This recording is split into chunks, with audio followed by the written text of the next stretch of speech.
Hello guys, welcome back to the channel. In this today's tutorial, I'm going to show you how you can create big rain effect in CapCut.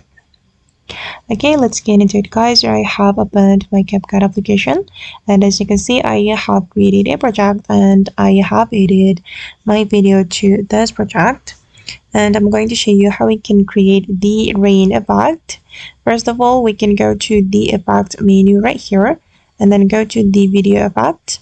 And in this video effect, you have to search for the rain effect like this and wait for a moment. Okay, and here you can choose the rain effect.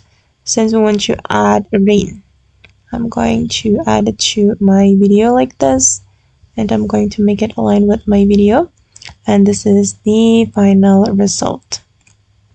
You can also add the lightning. Just click on the lightning if you want to add lighting. Wait. Okay, and let's take a look at the result.